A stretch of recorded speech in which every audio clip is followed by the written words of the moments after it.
ربنا لك الحمد كما ينبغي لجلال وجهك الكريم وعظيم سلطانك.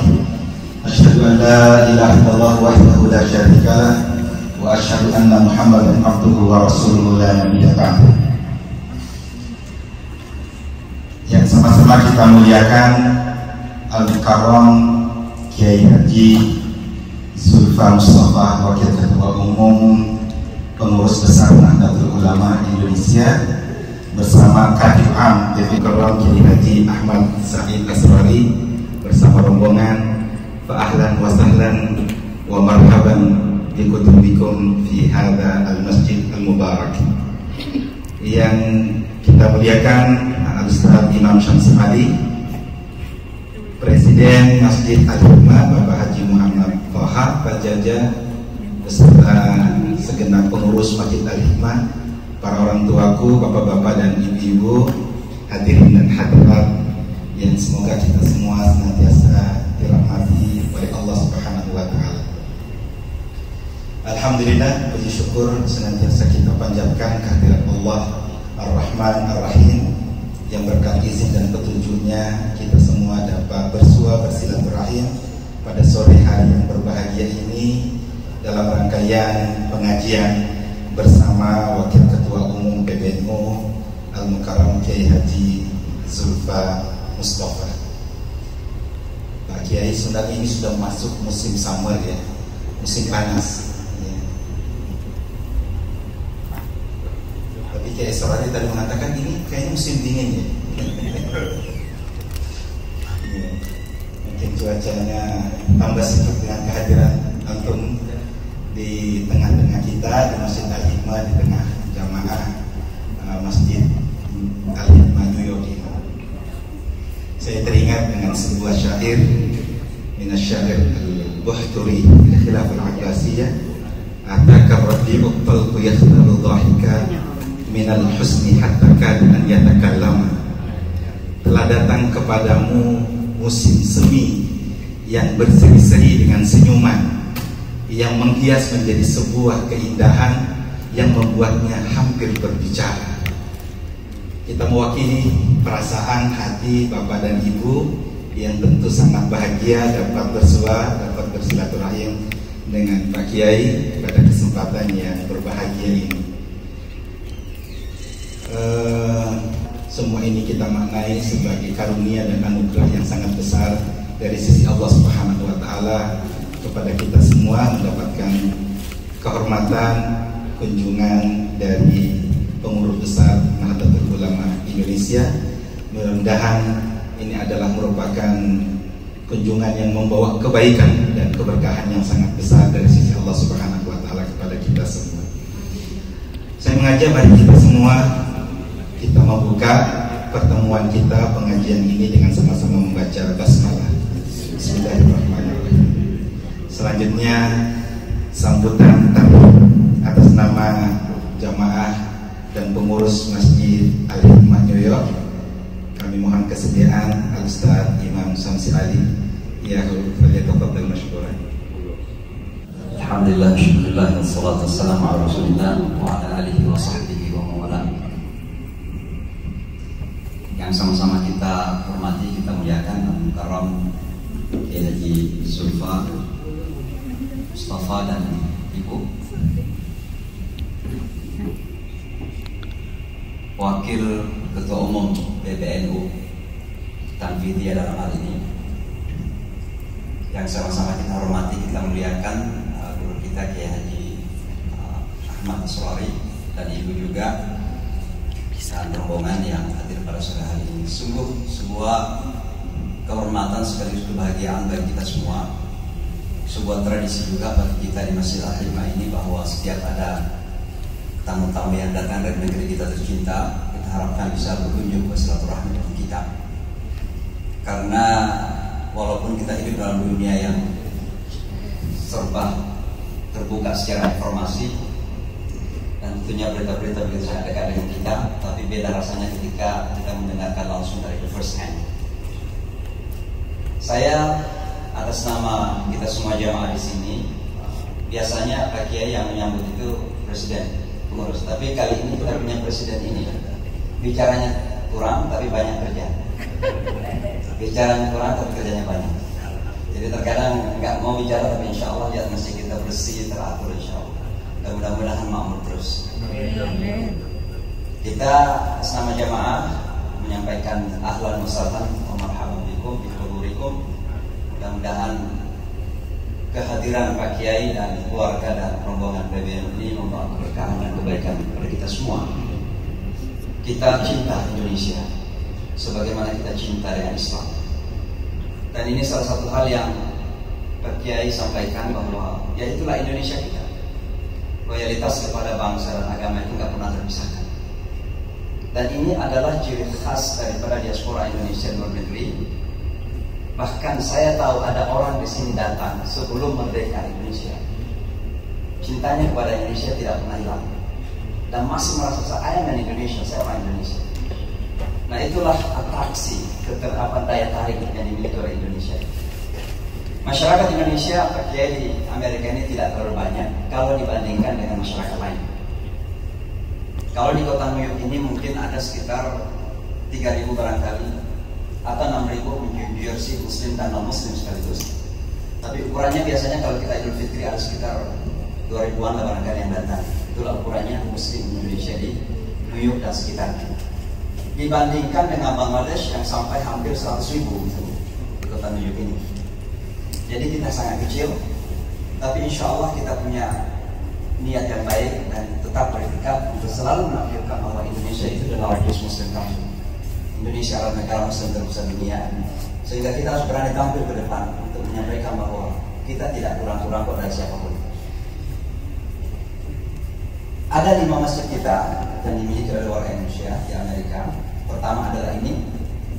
Dan ini adalah masjid milik warga Indonesia pertama di seluruh dunia. Karena di Belanda ada memang, tapi itu hanya dibelikan oleh Pak Prostejo, tapi milik orang Belanda, orang warga sana.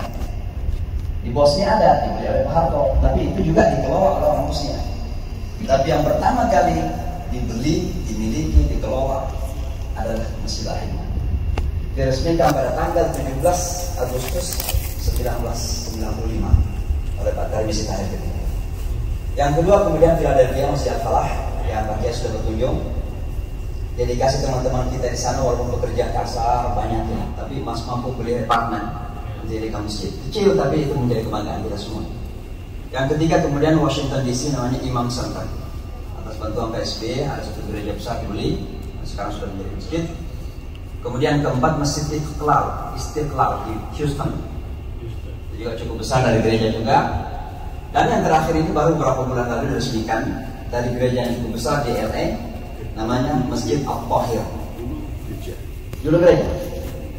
Jadi Ibn Ali ini dibeli oleh keluarga Erick Tahir, namanya Masjid Al-Tahir. Jadi dari 5 masjid ini 3 dari gereja, yang di Washington, yang di Istiqlal, dan di LA. Ya mudah-mudahan kita terus melangkahnya. Walaupun harapannya pada dalam satu kota nggak perlu 2 masjid Indonesia. Kenapa? Karena kita kecil, kasihan. Ya. Jadi satu saja. Karena yang satu ini pun nggak full juga orang Indonesia nya. Jadi Pak Kiai mohon doa dan kami semua sangat gembira sekali menyambut kunjungan ini. Mudah-mudahan membawa keberkahan.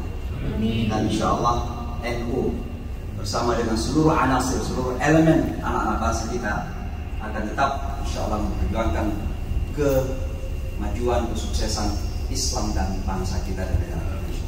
Saya kira demikian. Ahlan wa sahlan bikum, Ibu. Selamat datang. Allahu yu'in. Biasanya ditutup dengan seperti tradisi NU. Wallahul muwaffiq ila aqwamit thariq. Assalamualaikum warahmatullahi wabarakatuh.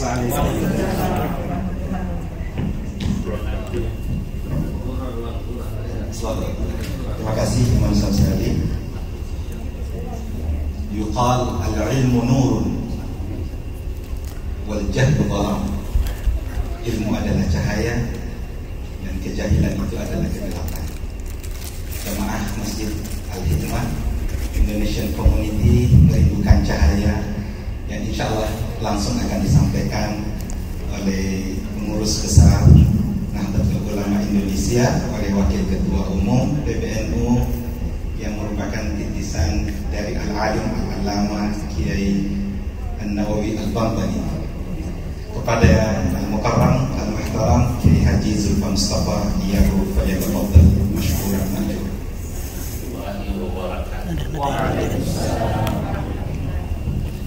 Alhamdulillahilladzi amarna bil ittihad wal i'tisam ala hablillahil matin. Wassalatu wassalamu ala sayyidina wa maulana Muhammadin wa ala alihi wa ashabihi wa man tabi'ahum bi ihsan ila yaumiddin, amma ba'du. Hadratul muhtaramin, para alim ulama, bil khusus Mukarram Kiai Haji Ahmad Said Asrori, Katib Am Syuriah PBNU, Imam Syamsi Ali, ya, Mukarram Fadilatul Ustaz Imam Syamsi Ali, ismuhu ya nafsul musamma ya Kasyams. Kemudian Al-Mukarram Syekh Al-Ustaz Abu Tahir, Presiden apa namanya tadi, Masjid Al-Hikmah. Masya Allah, memang harus begitu ya, mesti dikasih jabatan ini jadi presiden, keren. Bapak siapa namanya? Muhammad Taha Jajan ya. Ternyata beliau masih ponakan Ki Anwar Musyaddad. Ki Anwar Musyaddad itu pada saat hidupnya terakhir wafat menjadi wakil Rais A.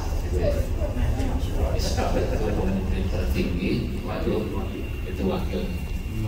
Dan uak beliau ini Kiai Haji Profesor Dr. Anwar Musyaddad itu kiai yang lengkap, mutafanninun wa mutafanninun minal ulumi qal, kata saya, wa mutamakkinun lahu fadlun badal. Orang yang multidisiplin sedikit, termasuk tua beliau itu Profesor Dr. Kiai Haji Anwar Musyaddad. Saya diberi cerita oleh paman saya Kiai Ma'ruf Amin. Kiai Ma'ruf Amin bilang pada saya, dulu kakek kita namanya Kiai Ramli, itulah yang cucu daripada Syekh Nawawi. Jadi kakeknya Kiai Ma'ruf, lalu kakeknya lagi itu. Jadi kami di Syekh Nawawi itu lima generasi dari Kiai Ma'ruf. Itu pesan pada Kiai Ma'ruf dan cerita. Kata Kiai Ma'ruf, dulu kakek kita bilang begini, ya, kata kakek ini, kamu nanti kalau ketemu sama Kiai Anwar Musyaddad, salam ya, itu teman kakek ketika mukim di Mekah. Kiai Anwar Musyaddad itu buahnya presiden di sini, presiden di sini, Masjid Al-Hikmah. Juga Bapak Ibu semua yang hadir, ya, jamaah Masjid Al-Hikmah, insyaallah semua diberkahi dan dimuliakan Allah Subhanahu wa Ta'ala. Pada sore hari ini alhamdulillah kami ini dapat silaturahim dan diterima dengan baik oleh seluruh pengurus, terutama oleh Ustaz Syamsi Ali, ya, sehingga sampai 2 kali datang ke Al-Hikmah ini, ya.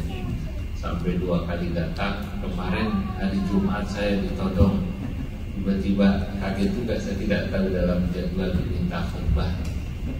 Ya, khutbah saya diminta campuran pakai bahasa Arab dan bahasa Indonesia sedikit. Di bahasa Arabnya juga Arab maklum. Jadi bahasa Arab saya ini bahasa Arab maklum. Ya, umumnya orang Indonesia ini kan, apalagi saya belum pernah mukim di Timur Tengah, belum pernah belajar di sekolah orang-orang Arab seperti beliau pernah di Mekah, Pak, di Riyadh. Pernah ngajar di Saudi. Di Saudi. Oh, Pakistan, Saudi terus. Ya, saat ini juga pernah di Libya. Jadi ya bahasa Arabnya terbatas. Tapi saya diminta khutbah karena banyak katanya komunitas Arab. Alhamdulillah saya kemarin bisa. Jadi khutbahnya cepat itu salah satunya karena bisanya segitu aja. Bisanya segitu. Ibu bapak yang dimuliakan Allah, kalau tadi Pak Imam Syamsi Ali menyatakan bahwa diaspora Indonesia di Amerika ini insya Allah tidak akan pernah melupakan kecintaannya pada Indonesia, maka saya ingin sampaikan pada kesempatan ini bahwa memang pada kesempatan saya banyak berkeliling dunia gitu, dan ini mungkin benua kelima yang saya datangi, jadi sudah lengkap rasanya saya sudah keliling dunia itu, karena ya ada min akbari himmati wa madmahiqan bi min amalin tawil law zurtu Amerika yani wa kana al-qaran al-khamsa kuntu zurtu kata saya, kalau saya sudah datang ke Amerika berarti 5 benua saya sudah datangi, sampai Selandia Baru, sampai utara di Uzbek saya sudah sejarah ke Uzbek, ke Imam Bukhari, sampai ke Maroko, Aqsa Maghrib, ya sampai ke Maroko, sampai ke Andalusia. Ya, saya suka untuk banyak berkeliling karena saya berharap dengan berkeliling itu saya banyak mendapatkan perspektif, ya, banyak mendapatkan ilmu, banyak mendapatkan wawasan. Kata Syekh Muhammad Alawi bin Abbas al-Maliki al-Muhaddits al-Musnid, seorang ulama dari Mekah, Profesor Dr. Syekh Muhammad Alawi al-Maliki, dia katakan ar-rajulu idza tasa'a ilmuhu ittasa'a sadruhu. Orang itu kalau dia banyak ilmu dan pengalamannya, maka insya Allah ittasa'a sadruhu, hatinya luas. Hatinya luas itu maknanya wise, bijaksana. Orang bijaksana itu cirinya wa qalla inkaruhu 'alan nas, sedikit dia punya sifat ingkar, tidak suka, marah, benci kepada orang yang berbeda dengannya. Kenapa? Karena dia sudah tahu, oh itu misalnya dia begitu karena begini, dan dia tahu. Orang Indonesia itu kadang-kadang ribut karena dia belum tahu. Tahu itu kan bisa lewat baca, bisa lewat melihat dan bertemu. Saya juga datang kemari ini, saya banyak mendapat perspektif. Misalnya di Indonesia, kita tahu orang Indonesia kalau disebut Yahudi langsung marah gitu kan. Ternyata harus bisa dibedakan antara Yahudi dan Zionis gitu. Nah, orang Yahudi yang baik-baik kan begitu kan. Nah, tentu konteksnya berbeda dengan kasus Palestina. Nah, itu sama kayak ada orang melihat sepotong sebagian orang atau mazhab tidak suka langsung karena dia tidak melihat keseluruhan.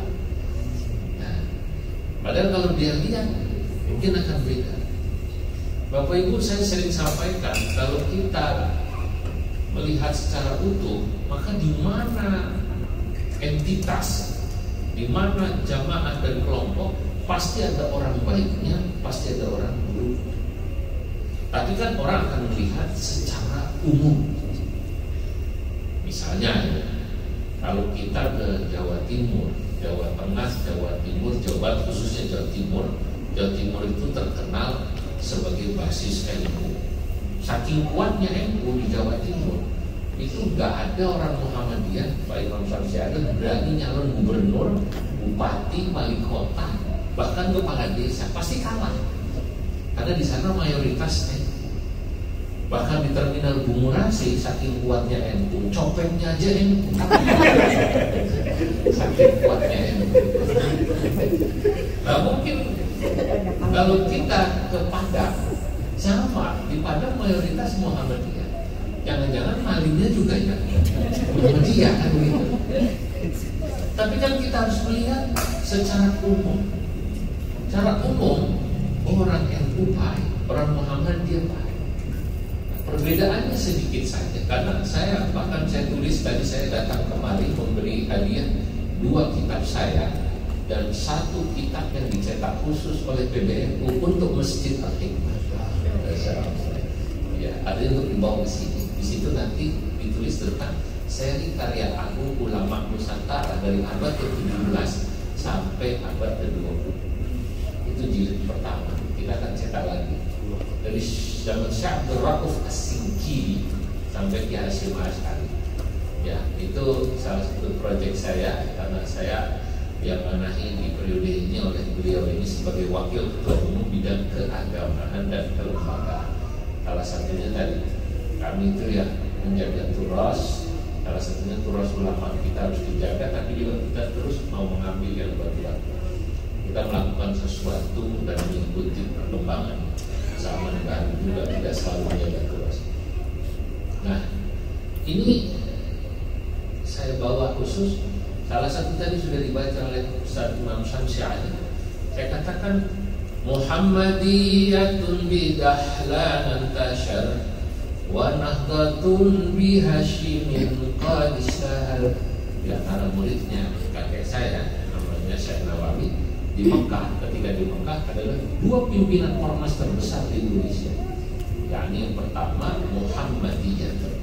Muhammadiyah Bidahlana yang didirikan oleh murid Syekh Nawawi Al-Bantani yang bernama Syekh Haji Ahmad Dahlan. Intasyara far'uha wa nahdhatun bihasyimin qad istahar. Dan yang kedua, di antara murid besarnya Syekh Nawawi yang mendirikan ormas Islam terbesar di Indonesia adalah Nahdlatul Ulama, didirikan oleh Bihasyimin Haji Hasyim Asy'ari qad istahara Aisituha. Istahara situha. Nah, orang kalau melihat ke atas dan dia tahu bahwa sesungguhnya misalnya NU Muhammadiyah, bahkan Matla'ul Anwar, bahkan Perti, bahkan Al-Wasfiyah, lalu ditarik bahkan Nahdlatul Wafa, itu begini di keilmuan atau sanad keilmuannya pasti belajar daripada Syekh Al-Bantani, pasti. Saya katakan ma min alim min ulama Jawa, atau dalam kitab itu saya sebut alam yatruk aliman min ulama Jawa kana lahul athar illa wa akhadha anhu aw akhadha an kalami dzati. Tidak ada satu ulama di Jawa dulu itu sebutan buat Nusantara atau Indonesia, atau saya menyebutnya juga kadang disebut Asia Tenggara, illa wa akhadha anhu, kecuali pasti belajar dari Syekh Nawawi Al-Bantani. Termasuk ulama Malaysia, termasuk ulama Thailand, termasuk ulama Filipina. Dalam kitab itu saya sebut itu ulama-ulama Thailand, Filipina, Malaysia, Singapura, di kitab itu belajar pada Syekh Nawawi Al-Bantani. Jadi kita orang Indonesia bisa gagah ketemu orang Malaysia, ulama-ulama ada dulu ngajinya dengan ulama kami. Ya, ulama-ulama Thailand ngaji dan ulama kami Syekh Nawawi Al-Bantani. Nah, pada masa Anwar Musaddad, pada masa hidup kami tidak ketemu Syekh Nawawi karena Syekh Nawawi wafat pada tahun 1897. Tapi Profesor Dr. Anwar Musaddad kakek kami ngajinya dengan muridnya Syekh Nawawi, salah satunya ya Syekh Mahfud Termas atau syekh-syekh yang lain yang di bawahnya. Sebab di antara murid-murid Syekh Nawawi ada yang Al-Mu'ammar, dikasih Allah umur panjang, ada yang Syekh Yasin Al-Badani langsung. Nah, hadirin, dalam perjalanan saya keliling itu, saya punya kesimpulan, saya harus banyak bersyukur. Satu, ditakdirkan jadi orang Indonesia, dan kita semua pikir harus bersyukur. Kenapa, Bapak Ibu? Saya pikir Bapak Ibu yang sudah lama di sini juga akan merasakan sama. Setiap kali saya datang ke sebuah negeri, begitu mereka tahu kita orang Indonesia, so mereka sangat respect, hormat, Indonesia, Masya Allah. Bahkan kemarin di Washington, kami menginap di hotel Embassy, depan Embassy, ada orang Tunisia. Jadi apa namanya itu? Ya, pegawai di hotel itu. Begitu tahu kita turun, Indonesia. Dia langsung tahu. Anak Tunisia, Kais. Ditanya oleh Ustaz Mustafa Khalil. Kais, Aina Laila? Laila fil bait. Jadi ibu pernah dengar cerita Laila Majnun? Nah, Laila itu digila-gilai atau ada orang tergila-gila pada Laila, namanya Qais. Qais itu kemudian disebut Majnun. Ya, Majnun Laila, orang yang tergila-gila pada Laila. Tapi di Indonesia dibalik jadi Laila Majnun. Yang dianggap gila Lailanya. Nah, itu kan ada syair sangat terkenal dalam kitab Ihya. Ya, Qais bin Amir itu saking tergila-gilanya menurut Al-Ghazali, itu tembok rumah Laila dibeluk. Saking tergila-gila. Tapi ini cerita sangat sufi. Ya, Al-Ghazali kita tahu dia seorang sufi. Nah, rupanya orang itu, kata Al-Ghazali dalam kitab yang saya baca tadi itu di akhir ya, salah satu di antara puncak mahabbah, puncak cinta itu, kalau Anda mengaku cinta pada Allah, maka puncak kecintaan Anda pada Allah itu ketika Anda bisa mencintai segala sesuatu yang berhubungan dengan Allah. Itu baru Anda disebut cinta. Sama seperti cintanya Laila, maaf, cinta siapa namanya? Majnun, Qais pada Laila. Ada beri contoh cintanya Majnun ini, Qais. Dia tadi begitu dia menciumi tembok, orang bilang Qais gila. Jadilah dia bersyair. Karena Anda sudah bersyair, saya bersyair. Amurru ala diyar diyar Laila, uqabbilu dal jidari wa dal jidara,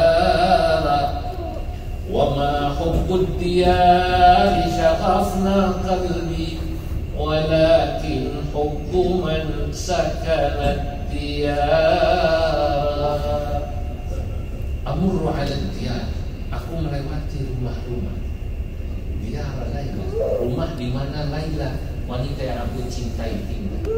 Uqabbilu dal jidar wa dal jidar, aku ciumi tembok rumah-rumah itu. Orang bilang aku gila.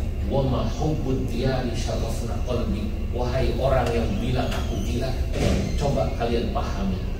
Wa ma hubbud diyari syaghafna qalbi, tentu aku juga tahu. Kalau kata orang Betawi, gue juga nggak gila lo yang Raja. Gue juga tahu itu tembok. Kata orang Betawi gitu.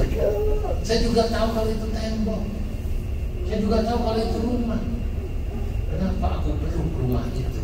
Wa ma hubbud diyari syaghafna qalbi, bukan aku cinta pada rumahnya, walakin hubbu man sakanat diyara, tapi aku mencintai orang yang tinggal di dalam rumah itu. Jadi kata Al-Ghazali, kalau Anda mencintai Allah, maka segala sesuatu yang berhubungan dengan Allah, termasuk makhluknya, harus Anda cintai. Islamkah dia, Kristenkah dia, bahkan setan juga, karena dia makhluk Allah yang kita cintai sebagai makhluk. Sampai dia begitu, dengan kau makhluk Allah cinta, bukan aku cinta dirimu. Potongan aku sebenarnya nggak begitu suka, tapi kan kau makhluk Allah, aku mencintai yang menciptakan.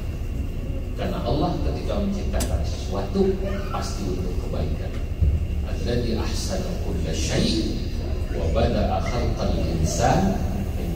Allah ketika menciptakan sesuatu pasti untuk kebaikan. Nah, itu yang namanya Majnun, si Qais, saking cintanya sama Laila. Satu ketika pernah dia melihat anjingnya Laila, dikejarnya itu anjing, Laila, Laila, Laila. Lalu anjing itu rupanya masuk ke satu tempat di mana orang sedang sholat. Zaman itu kan masjid kita tahu belum seperti ini. Lalu dikejarnya oleh Qais, Laila, Laila, melewati orang sholat, muter-muter. Itu yang sholat marah. Qais, sudah selesai sholat dipanggilnya Qais, bagaimana kau? Kau tidak tahu kalau kami sedang sholat, juga kau kejar anjing saja. Aduh, mohon maaf, kata Qais, saya tidak sadar kalau ada Anda sedang sholat. Saking saya fokus ingat pada orang yang saya cintai dengan melihat anjing. Yang saya bingung, kenapa Anda sholat kok ingat saya?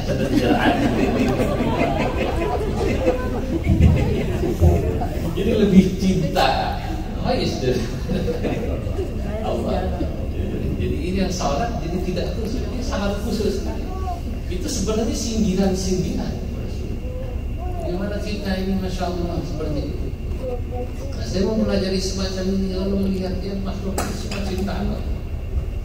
Itulah kenapa kata Al-Ghazali, kita hanya bisa bersyukur kalau sekarang kita dapat hidayah duluan, yang lain belum. Itu saja. Ada orang sekarang dia masih belum muslim, tidak usah muslim, dia makhluk Allah, kita harus cintai dan kita harus bersyukur.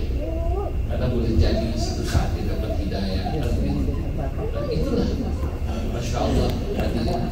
Jadi sebagai orang Indonesia saya harus mencintai Indonesia karena tadi pertama Indonesia itu sangat dihormati pun ya, ternyata salah satu yang membuat Indonesia sangat dihormati, dicintai, katanya orang Indonesia itu secara umum akhlaknya bagus. Alhamdulillah. Saya ketemu ulama Maroko, saya ketemu orang Saudi, bahkan itu orang Saudi ngalem sama saya luar biasa tentang orang Indonesia. Begitu dia lihat pertama saya kan sarungan kayak gini. Ini kebiasaan kami orang itu sarungan. Kami tadi dress code-nya yang laki-laki ini bajunya putih, sarungnya batik. Jadi sarung batik ini. Ya. Lalu pada saat di Mekah itu ada orang Saudi di Jamarat, dia tegur saya, katanya Indonesia, Anda saudara orang Indonesia, ayo Indonesia. Insya Allah. Ada ruh marah dekat. Saya pernah ke Jakarta sekali. Ada ruh puncak, saya sudah pernah ke puncak. Tahu puncak juga ya. Ada ruh Bandung, saya sudah pernah ke Bandung. Tapi kata dia apa? Ana wanuzur tumarra Indonesia. Saya walaupun baru sekali ke Indonesia, masya Allah, yakin. Kata dia, tapi orang Indonesia dalam pandangan saya, luhulukin, umumnya akhlaknya bagus. Ketika dia puji Indonesia akhlaknya bagus, hidung saya maju 2 cm. Wah, saya merendah. Tapi tuan orang Indonesia itu awam-awam, ilmunya kalah, ibadahnya kalah orang Saudi. Nah. Orang itu Pak, kata dia, nomor 1 itu akhlak. Orang beragama itu terlihat akhlak. Kalau Anda mau tahu orang beragama itu dari mana? Dari akhlak. Kalau ibu tanya saya, dia nggak begitu banyak belajar agama. Agama itu apa? Agama itu akhlak. Kalau agama yang ibu bapak maksud itu harus banyak hafal hadis, hafal Quran, itu dari agama. Tapi agama itu sendiri akan dilihat oleh orang sebagai bagaimana orang mengamalkan isi Quran dan hadis, dan itu terlihat dalam akhlak. Itu kenapa ketika Siti Aisyah ditanya oleh seorang sahabat bagaimana akhlak Nabi, Siti Aisyah mengatakan, maaf ya, Siti Aisyah ketika ditanya menjawab, karena khuluqul Quran. Kalau Anda melihat akhlak Nabi, Quran. Artinya semua yang ada dalam Al-Quran itu sudah diamalkan oleh Nabi saya. Penuh senyum, suka menolong, tidak sombong, tidak merendahkan orang, justru sebaliknya rendah hati. Nah itu. Nah dari sini rupanya lah yang membuat orang Arab tadi bilang orang Indonesia top. Dia bilang maaf waktu itu, bahkan daripada saya orang kampung saya, dia orang Saudi sih. Ini tumben-tumben ada orang Saudi baik di saya. Dia bilang begini, ketika saya bilang orang Indonesia awam-awam, ibadahnya mungkin kalah dengan Anda, ilmunya apalagi. Orang Indonesia kan bahasa Arabnya tadi saya bilang Arab maklum ini.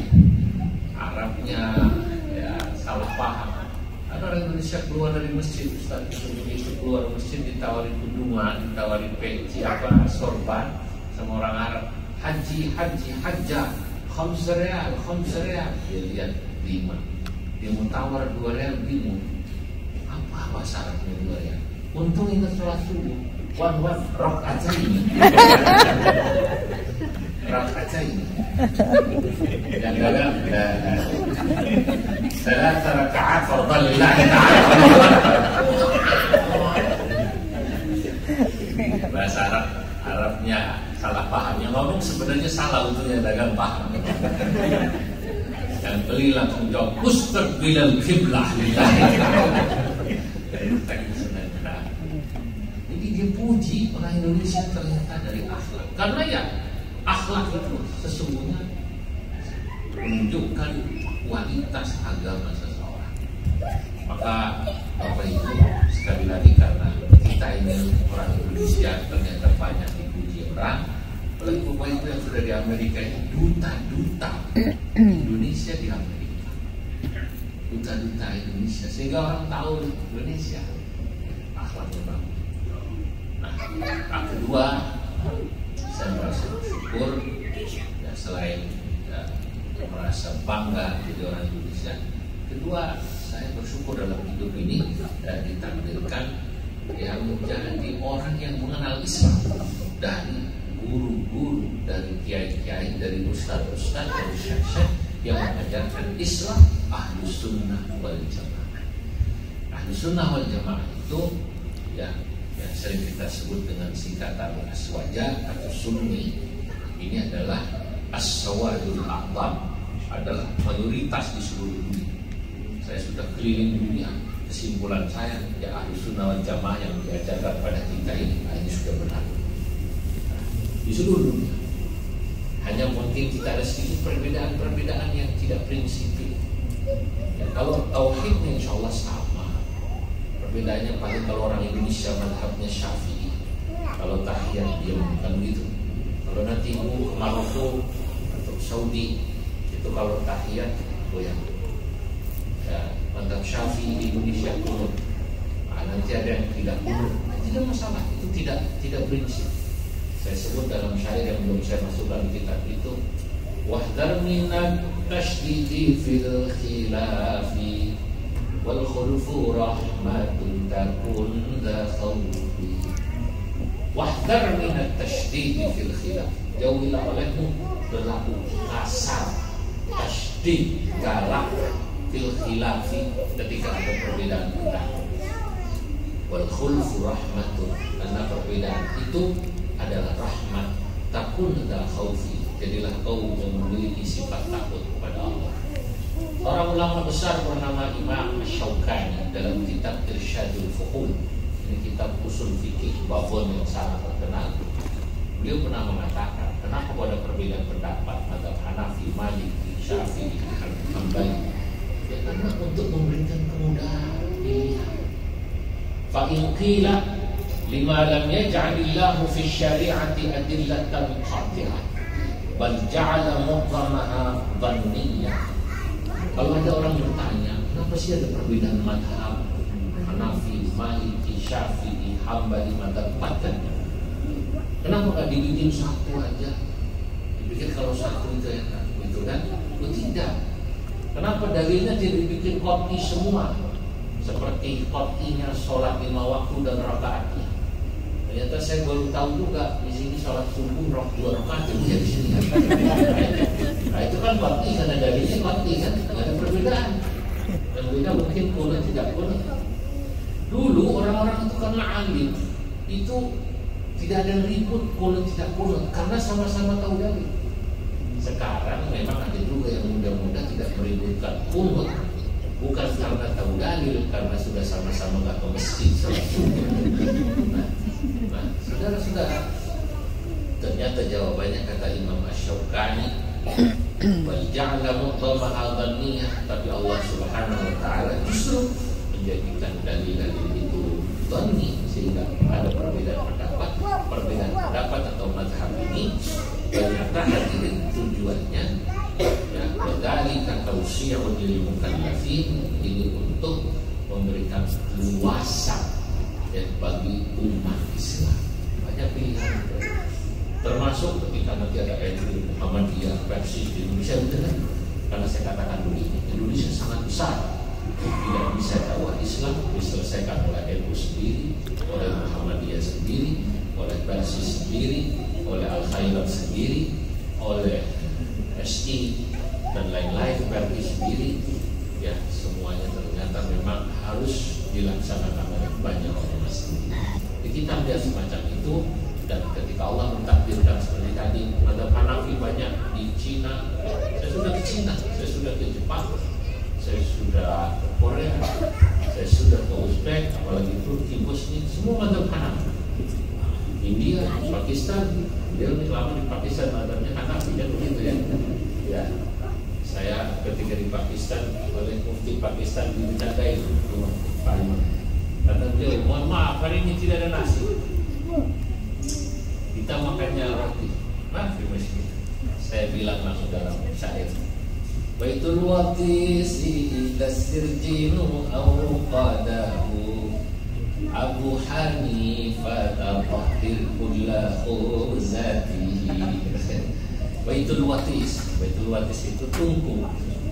Ila sirjinu awqadahu, jika dia dibakar pengapiannya oleh kai kepala sapi gitu, ya, lalu dibakar dari bawah, rotinya taruh di atas tungku, halal apa tidak katanya?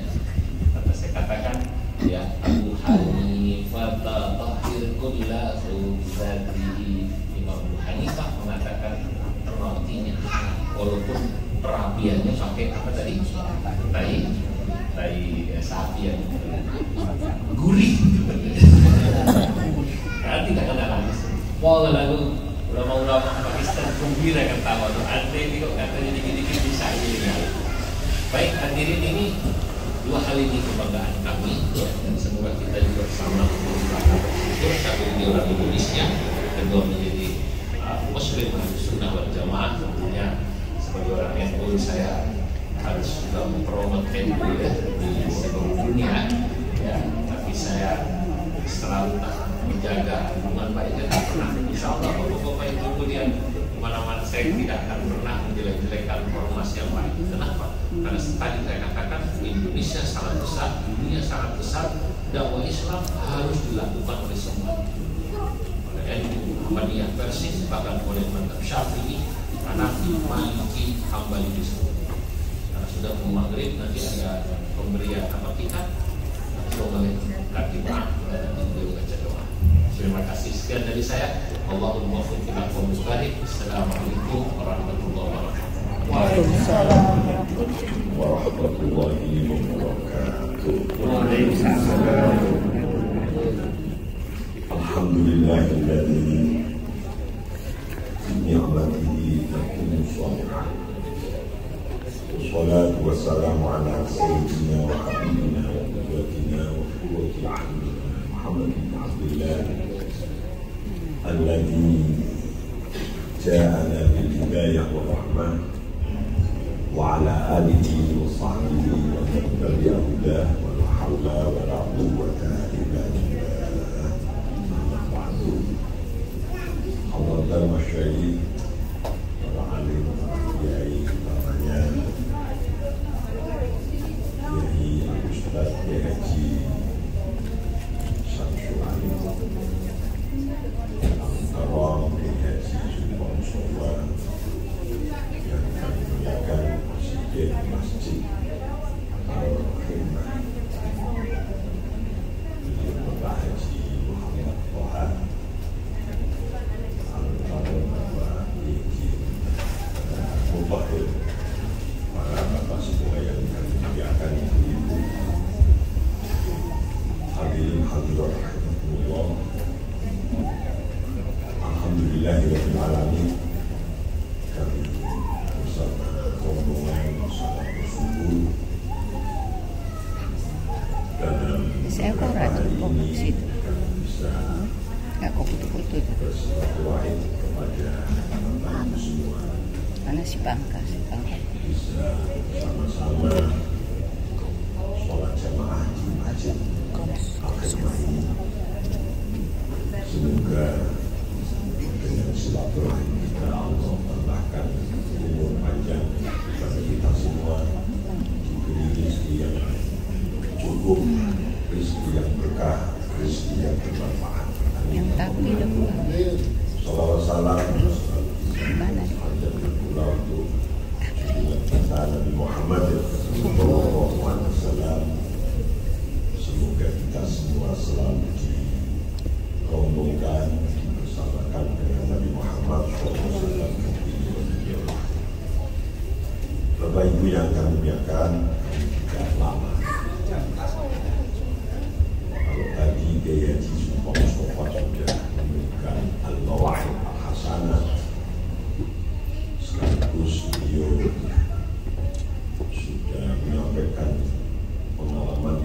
biasa sudah berkunjung di 5 benua. Saya berkunjung baru di 2 benua, yaitu benua Asia dan benua Amerika. Kalau beliau sudah 5 benua, jadi tentu pengalamannya lebih luas. Saya di sini hanya ingin menyampaikan yang pertama adalah kita harus bersyukur kepada Allah dengan sesungguh-sungguhnya syukur. Karena Allah telah memberikan nikmat yang luar biasa kepada kita semua, kepada utamanya kepada Bapak Ibu diaspora Indonesia yang ada di Amerika. Kita tahu Amerika seperti apa, negara yang besar, terdiri dari kurang lebih 50 negara bagian, mayoritas non-muslim. Tapi bapak-bapak, ibu-ibu semua hidup di sebuah negara yang luar biasa besarnya, terdiri dari berbagai etnis, bahasa, suku bangsa. Tapi Allah berikan hidayah kepada kita. Sebab ni'amud dunia itu kafirah. Nikmat dunia itu banyak sekali. Tapi wa aktsar ni'amillah, nikmat yang paling tinggi, nikmat yang paling besar, nikmat yang paling utama adalah nikmatul hidayah. Ini yang harus kita berikan. Karena hidayah itu murni dari Allah. Orang banyak sekali hafal Quran, tahu isinya Quran.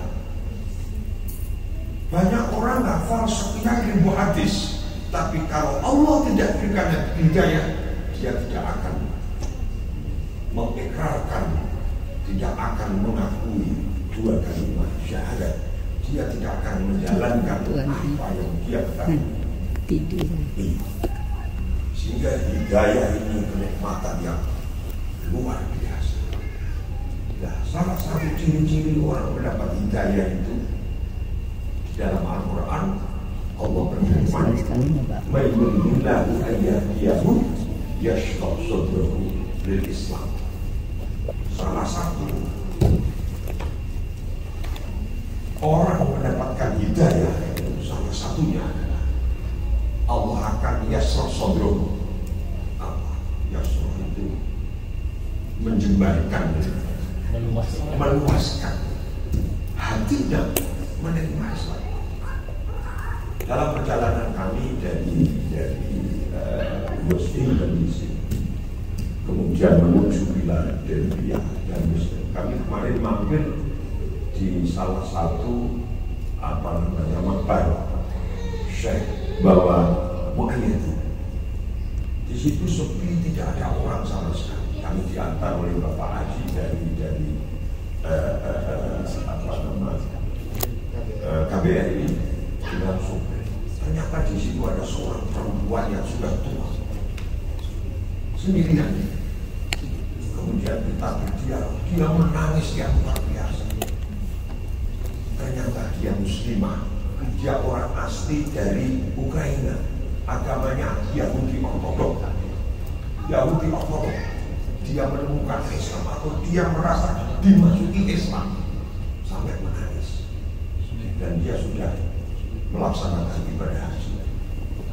Dulu orang tuanya adalah dari Ukraina yang sedang perang sekarang dengan Rusia, dan agamanya yang luar. Dia sudah berangkat haji. Ini kenikmatan yang luar biasa. Sampai saya terharu, beliau juga terharu, menangis dengan terseduh-seduh karena kebahagiaan dan keharuan kedatangan kami. Tapi kita merasa luar biasa. Ini tidak bisa diukur dengan apapun kenikmatan. Ini bicara. Sehingga kita karena mendapatkan hidayah itu, kita harus bersyukur. Bagaimana cara bersyukurnya? Ya tentu kita menjaga iman Islam kita dalam situasi apapun, keadaan apapun. Ini yang pertama. Yang kedua adalah istiqomah. Nah ini yang paling berat. Istiqomah itu Allah berfirman, innal ladzina qalu rabbuna Allahu tsumma istaqamu. Kalau sudah qalu rabbuna Allah itu harus tsumma istaqamu. Terus menerus.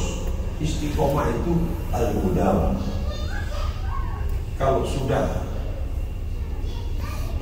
tsumma istaqamu, pasti akan tatanazzalu alaihimul malaikatu alla takhafu wa la tahzanu wa abshiru bil jannati allati kuntum tu'adun. Orang sudah mendapat hidayah, sudah qalu rabbuna Allah, kemudian tsumma istaqamu, itu pasti hidupnya akan bahagia. Itu pasti. Jadi kalau orang hidup kok susah, sedih, ini harus dipertanyakan seberapa istiqomahnya. Jadi tidak ada kata hidup susah, tidak ada kata hidup sedih, nelongso. Kalau bahasa saya itu gersu itu bahasa Inggrisnya apa itu? Menggerutu. Udah.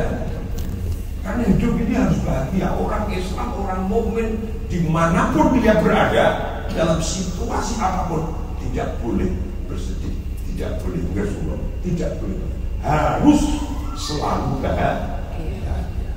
Wa abshiru bil jannati allati kuntum, dalam segala situasi apapun. Ini istiqomah. Istiqomah menurut Hujjatul Islam Abu Hamid Muhammad bin Muhammad Al-Ghazali digambarkan, beliau mengatakan la khaira fi khairin la yadum bal syarrun la yadum khairun min khairin la yadum. Itu istiqomah. La khaira fi khairin la yadum, tidak ada kebagusan sama sekali dalam satu kebagusan manakala kebagusan itu tidak terus menerus. Bahkan keburukan yang tidak terus-menerus itu lebih bagus daripada kebagusan yang tidak terus-menerus. Ini Hujjatul Islam Abu Hamid Muhammad bin Muhammad Al-Ghazali. Ada 3 kosakata tapi luar biasa arti dan maknanya. La khaira fi khairin la yadum. Tidak ada kebagusan di dalam sebuah amal yang bagus manakala tidak terus layak itu. Bal syarrun la yadum, bahkan sesuatu keburukan yang tidak terus itu lebih baik daripada kebaikan yang tidak terus. Jadi kalau kiai ustadz itu baik ya, baik, tapi akan hilang kebaikannya manakala ustadz kiai itu tidak terus menjadi ustadz yang kiai, bisa menjadi bajingan. Preman itu tidak bagus, jelek. Tapi preman ini manakala tidak terus lebih bagus daripada kiai ustaz yang tidak terus. Ini Imam Ghazali menggambarkan arti dari tsumma istiqomah. Dalam kalimat lain disebutkan al-istiqomah wa al-mudawamah fi ta'ati. Al-mudawamah langgeng dalam taat kepada Allah dalam segala kondisi situasi apapun. Ini yang kemudian terakhir, karena waktu tentu saja kita selalu harus memohon kepada Allah, berdoa, tidak boleh berhenti, karena doa muhul ibadah. Salah satu yang harus kita panjatkan, kita meminta memohon kepada Allah dan mendoakan Amerika itu menjadi seperti Indonesia. Amin. Ini penting. Apa artinya?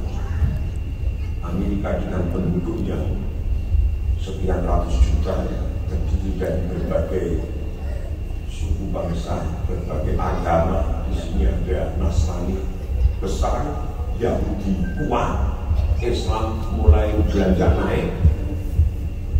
Kita memohon kepada Allah melalui di masing-masing Bapak Ibu semua, Indonesia, Amerika akan menjadi negara dengan mayoritas nanti orang-orang yang diberi hidayah oleh Allah menjadi orang-orang Islam, negara yang mayoritas penduduk, mayoritas yang mendapatkan hidayah dari Allah Subhanahu wa Ta'ala. Kami yakin bisa, tentu dengan izin Allah, dengan iradah Allah dan kudrah Allah. Tapi harus ada satu ikhtiar yang bersifat terus-menerus, karena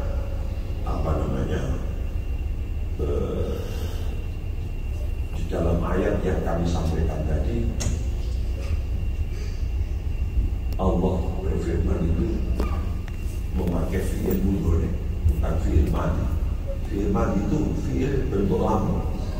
Tapi kalau fi'il mudhari itu kata kerja bentuk mustaqbal, sekarang dan yang akan datang. Sehingga ini memberikan satu ruang kepada kita untuk selalu berikhtiar dan berusaha. Salah satu ikhtiar usaha adalah kita memohon kepada Allah. Karena orang mukmin, orang muslim mendoakan orang non muslim itu diperbolehkan. Menurut saya, salah satu yang harus dipanjatkan, dimintakan kepada Allah adalah saudara-saudara kita, sahabat kita doakan mendapatkan hidayah dari Allah. Ada satu hadis, innallaha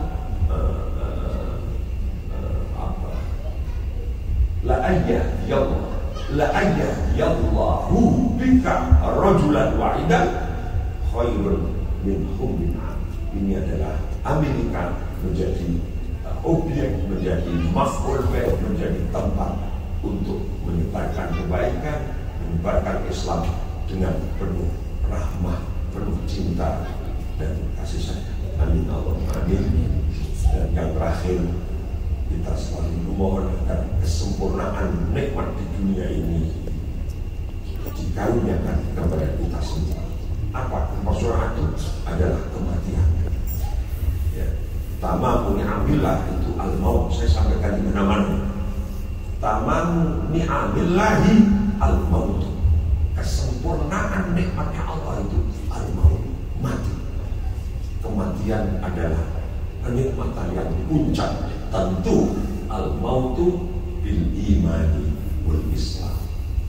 Mati dengan memegang iman dan Islam, mati dengan dua kalimat syahadat, asyhadu an la ilaha illallah wa asyhadu anna Muhammadar Rasulullah. Tapi sebaliknya itu bahwa dunia ini penuh kesengsaraan, manakala kita tidak bisa merasakan kenikmatan.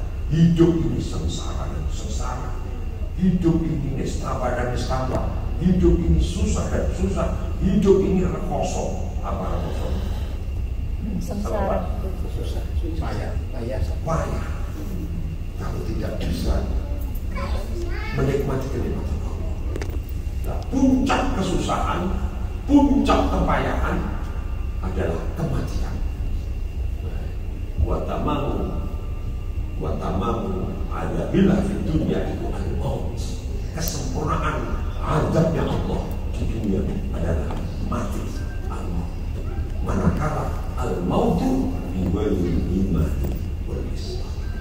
Ini saya sampaikan karena terbatas di dalam masjid, jadi kami berani. Lalu karena kami tidak boleh memasang mikrofon di luar tempat ibadah.